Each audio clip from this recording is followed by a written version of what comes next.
The shin angle stuff is, can I get my shins down? And instead of calling it a shin down or whatever you want to call it, really it's a forefoot rocker. So if you've seen me in the past, you know I've talked a ton about ankle rocker, which is the ability to bring the shin forward through the ankle. That is what's going to be responsible for moving your mass forward. If you are locked at 90, you have to find a way to compensate to get that mass moving forward.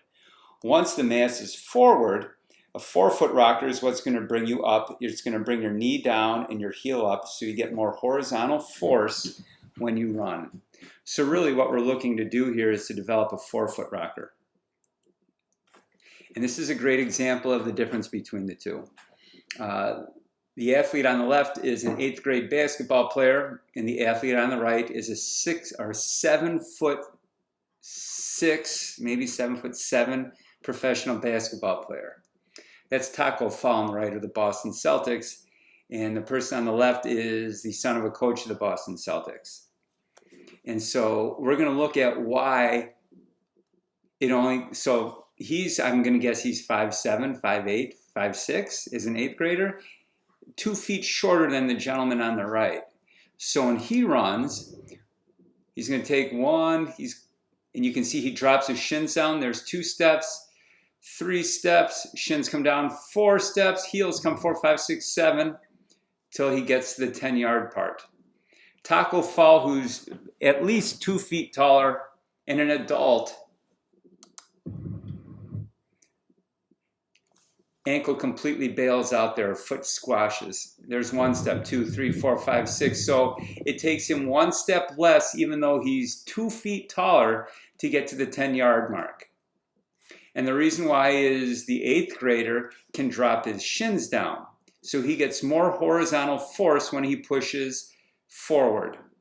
Where the gentleman on the right, if we go back here, we can see when he pushes, he is pushing up at maybe a 75-degree angle. So even though he is powerful and he's got these great levers, when he pushes, he's pushing off a soft foot at a 75-degree angle. So he has to lean his head forward and get his body forward and kind of get off balance in order to go anywhere. Whereas the little guy on the right, you can see his shins come down and he's driving at it's less than 45. I'm going to give him 37 just because I'm feeling 37 tonight. So that is what we worked on with Taco on the right, is how can we get his shins down so he's got a faster acceleration, faster first step quickness, so he can get to the basket faster. So here's an example of someone who lacks the stiffness through the foot. You can see they collapse and they can't bring this foot forward.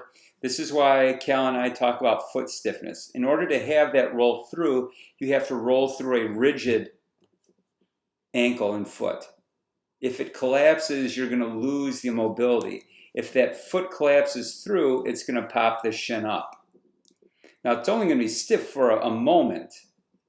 Remember, anytime your foot hits the ground or you take on weight, you go through a co-contraction so your body can assess just how much weight is on there and what it can let go, what muscles it can relax. So if you ask JL when he puts 800 pounds over his face when he bench presses, I'm going to guarantee he tells you his whole body goes tight as soon as someone drops that on him. When you get your lift off and he takes on that weight, everything goes, and then you lower the body, you lower the weight down. Same thing happens when you run. You've got 3.5 times your body weight coming down. There has to be a co-contraction throughout your body to absorb that 3 to 4 times your body mass, and then other things will let go so you can go through the gait cycle. So here's drills that we use. This is Marshall Ellis. He was the fastest kid in Illinois last year. He ran a 6.8 60, and then he ran a 10.5 untrained in the middle of the summer for our one outdoor meet that was put on by a club. And I think he ran really good 200-meter time too. Luckily, he's a junior, and hopefully we have a track season this year. But here we are changing him. I think last year his best time was a 7.1. and we took 3/10 off that 60, and I think this is the drill that we really focused on. I call them Chuck Berry walks. Everyone knows I'm a history teacher, and I've got to have history in all my drills. And nobody knows who Chuck Berry is anymore, and he's a really important guy because I'm a rock and roller. But you can see, knee drops down, heel comes forward. We're working on 4-foot rocker. The band is not there for resistance. The band is there to take up body weight so you can find those positions. And you can see my whole team is doing it in our short indoor season.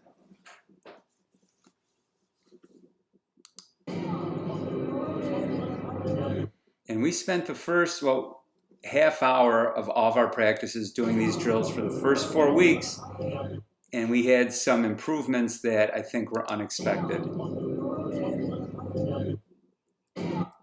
And then to complicate it, we're going to throw a water bag in here. Now Marshall really has to fight to find where his feet are, and he's learning. And that's really what we want with our drills, is the body always has to be learning and challenged.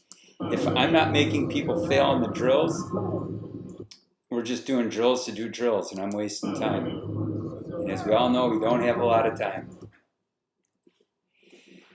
So when you get to the point of being really strong, then this is Michael Wangler on a run rocket. I still use my run rocket, even though I have a 1080 Sprint. I use it every day. It's a great piece of equipment. So now I have tension on, and we can see shins down, heels forward. So we work that 4-foot rocker, and you can see how well he drives through to his big toe, the inside step. And we're not actually getting off our big toe like some people claim I think I'm saying. But when you're coaching athletes and you tell them, get to your inside arch, they don't know what their inside arch is, but everyone knows their big toe. When you're 6 months old, your parents tell you to grab your big toe. You know how to get there. You can grab that thing. So that way it gives them a better target. It's a better communicator to your athletes. Then when you get it down more, here we are on a cafeteria floor with a football team I worked with for 3 months before we shut down. This athlete's going to drop his shins, get a whole bunch of horizontal force, so much that the guy in the back with his horrible Nike Freeze is going to get dragged across the room.